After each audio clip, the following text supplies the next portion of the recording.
Voltamos a Efésios. A gente dá uma fugidinha na segunda-feira, porque é o dia de recapitular o que foi dito lá na comunidade, mas logo depois nós aparece por aqui. Bom, livro de Efésios, a partir do capítulo 4, Paulo começa a apresentar algumas situações práticas, e isso é muito legal. Ele gasta um bom tempo doutrinando e trazendo conceitos teológicos que são profundíssimos, profundérrimos, se a gente pudesse dizer assim, mas sempre vem uma parte prática. Nós já passamos pelos conceitos, falamos sobre a obra de Cristo na cruz, falamos sobre o mistério de Deus revelado através dos apóstolos que entenderam o que aconteceu. Demos uma volta bastante grande, você precisa conferir os vídeos anteriores para entender tudo isso, mas nós estamos na parte prática. E nessa parte prática, Paulo, puxa a orelha do pessoal em Éfeso, com certeza a nossa orelha também. E vamos lá então, vamos entender o que é que Paulo está falando de tão importante. Vamos lá, você segue aí na tela essa conversa que é fundamental.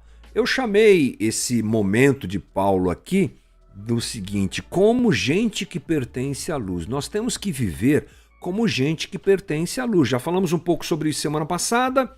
Continuamos agora entrando no capítulo 5 e a tônica é essa ainda. Eu acho que, inclusive, ele aprofunda mais ainda e de forma explícita coloca algumas situações que precisam ser transformadas na vida daquele pessoal. Vamos lá? Efésios 5, de 1 a 2. Vamos devagarzinho, tá bom? Lendo o texto. Diz assim o versículo 1. Portanto, sejam imitadores de Deus como filhos amados e vivam em amor, como também Cristo nos amou e se entregou por nós como oferta e sacrifício de aroma agradável a Deus. Paulo, ele dirige os seus leitores a serem imitadores de Deus. Parece uma situação assim impossível, né? Como é que eu vou imitar Deus? Não consigo nem ver Deus. É uma coisa interessante. E Paulo usa um tipo de linguagem que, se nós fôssemos utilizar algo parecido no tempo de hoje, aquela ideia do tal pai, tal filho.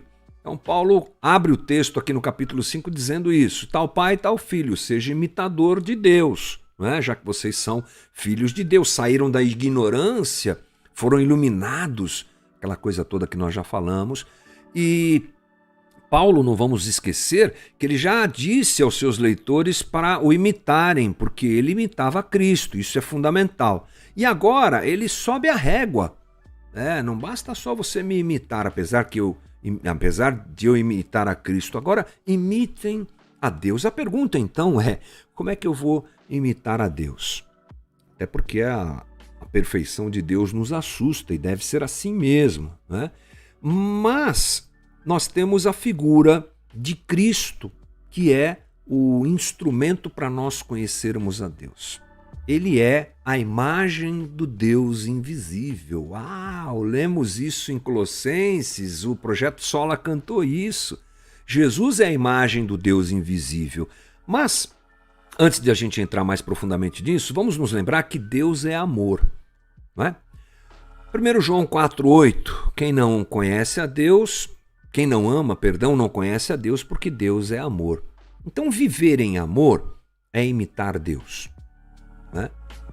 E Paulo, inclusive, para diminuir essa dificuldade de nós compreendermos Deus, ele apresenta Cristo, o Pai visível. Olha aí, Paulo apresenta Jesus. Jesus é a parábola de Deus. Jesus é o Deus que eu posso ver. Onde está Deus? Como Deus é? Como Deus reage? Como Deus pensa? Pronto, olhe para Jesus. Tem a ver, sempre esse olhar vai me levar a perceber que tem a ver com entrega, sacrifício e amor. A figura de Cristo é essa. Sempre. Ele vem da eternidade, onde ele é o Deus encarnado. O jeito que ele lida com as coisas é a manifestação do amor. E se nós queremos andar atrás de Jesus e ser como ele, espero que seja esse o meu e o teu alvo, nós percebemos que tem a ver com perder. A vida cristã é uma vida que tem a ver com perdas, porque Jesus fez isso. É isso mesmo. Lembre-se de Mateus 16, 24. Aliás, nem está na tela, mas eu vou ler para você. Se alguém quiser acompanhar, a gente siga e imite Deus. E a pessoa de Jesus é que me mostra visivelmente Deus. Eu olho para ele e eu o sigo. Na sequência, Paulo apresenta a seguinte situação. Não sabemos lidar com isso, mas a Bíblia nos ensina, e o Evangelho nos ensina, e Deus quer que a gente aprenda a lidar com isso. Chegou aqui a vizinhança uma música, mas segue a vida. Então vamos lá. Deus estabelece uma maneira correta, uma maneira adequada de nós lidarmos com tudo que Ele nos deu. A ética cristã me ensina como lidar com as coisas da vida, com dinheiro, com família, com igreja e, por que não, com o sexo. Deus nos deu coisas, situações que são presentes dele para nós.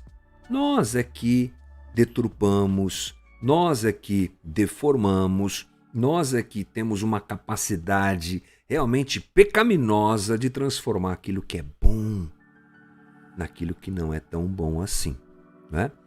Então, vamos pensar por que Paulo está escrevendo isso? Porque a sociedade onde aquele pessoal, os efésios, viviam, era altamente comprometida nas questões sexuais. Paulo não escreve à toa. Ali, a libertinagem sexual, a infidelidade sexual era uma coisa muito comum. Para você ter uma ideia, a religião que eles viviam era baseada na sexualidade. Dentro dos templos de Afrodite, lá em Corinto, e de Diana, em Éfeso, o que acontecia? Práticas sexuais com as sacerdotisas do templo. Então, veja bem, para essas entidades, a prática do sexo dentro do templo era o culto àquela entidade. Então você imagina, se uma sociedade que vive dirigida por uma espiritualidade desse jeito, o que é que você poderia esperar da própria sociedade? Era uma sociedade libertina mesmo. Eu lembro de uma aula que eu tive com o professor Bernardo Shaw, um grande amigo, por sinal, que disse que a gente não tem ideia do que acontecia naquela época. Se nós achamos hoje a nossa sociedade sexualmente avançada, a coisa era muito pior. Portanto, Paulo tem razões para escrever a respeito disso. Desvios daquela época, desvios sexuais naquela época era uma conduta comum. Os historiadores dizem que os senhores romanos tinham garotos que atendiam às suas necessidades sexuais, e isso era prática comum. Tudo bem, essa é uma imagem um pouco distante do que a gente vive hoje, mas não é tão distante assim em alguns aspectos. E essa conversa cabe para nós hoje? Sim, porque temos um apelo sexual para onde olhamos. É impressionante. Você não pode abrir a tela do teu celular, fazer uma busca no YouTube, né? Eu que gosto bastante do YouTube, é uma ferramenta que eu uso bastante. Você vai passando os vídeos, sempre aparece uma mulher pelada lá, impressionante.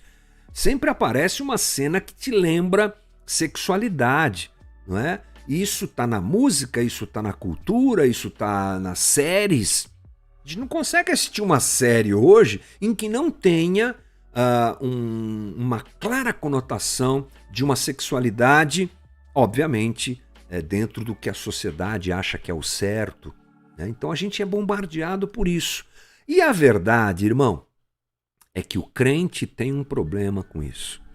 Nós temos uma dificuldade de lidar com a nossa sexualidade. E sabe o que aconteceu por causa disso? Nós demonizamos o sexo. Nós não sabemos lidar com isso. Nós não conversamos sobre isso. As nossas igrejas não tratam disso. Obviamente eu não posso ser absoluto, mas a grande maioria não toca nesse assunto. Pais não conversam sobre esse assunto com seus filhos, que acabam sendo empurrados para aprenderem sobre isso agora na internet ou com os amigos da escola, aquela coisa que a gente sabe tão bem como é que funciona. E nós, então, nos tornamos seres estranhos. A realidade da sexualidade é a realidade de todos nós, cristãos, mas a gente não fala sobre isso. A gente não toca nesse assunto. A gente não tenta entender como é que funciona e a gente não tenta se ajudar nesse sentido. Então nós temos quadros de homens presos à pornografia, muito, muito comum isso dentro da igreja. Nós temos problemas de traição, óbvio, problemas de masturbação que os jovens têm e não sabem lidar com isso, e a gente não toca nesse assunto. Então eu acho que nós precisamos encarar essa deficiência e esclarecer o entendimento.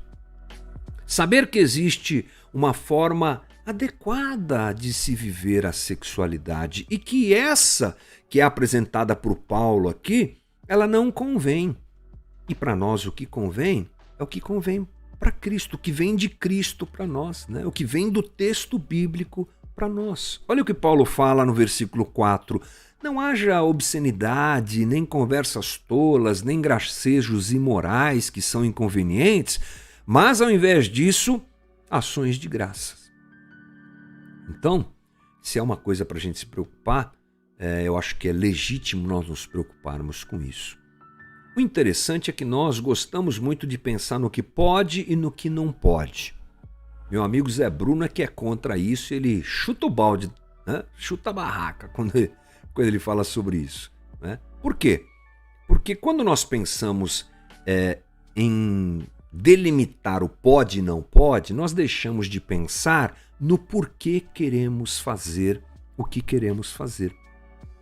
Portanto, por não tratarmos isso, penso eu, da maneira adequada, nós ficamos dizendo não pode, não deva, não faça, não é bom. Sim, há coisas que são impróprias. A gente vai tratar disso nas próximas conversas à luz desse texto.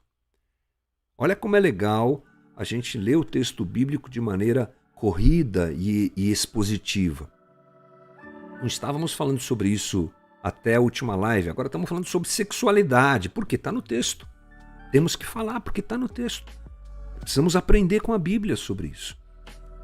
Então, nós vamos encontrar situações que são apresentadas como inadequadas.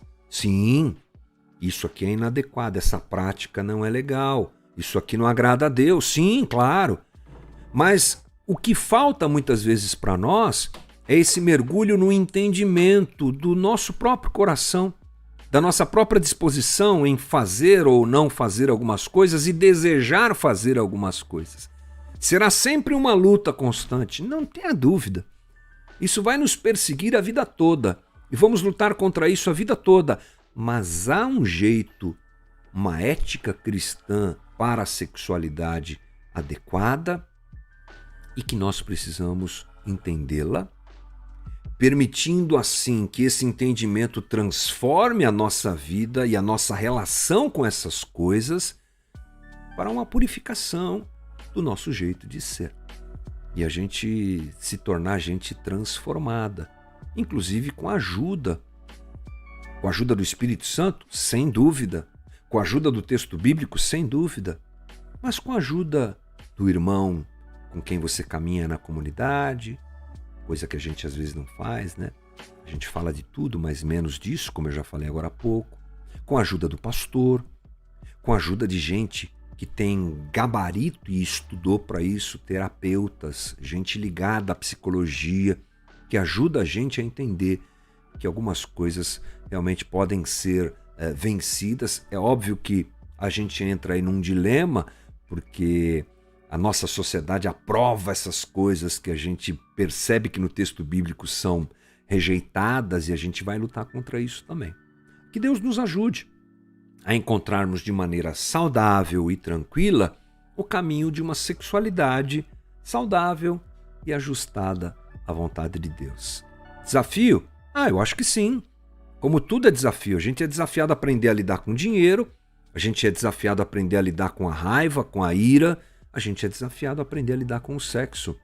Vamos tentar aprender um pouquinho mais disso nos próximos dias.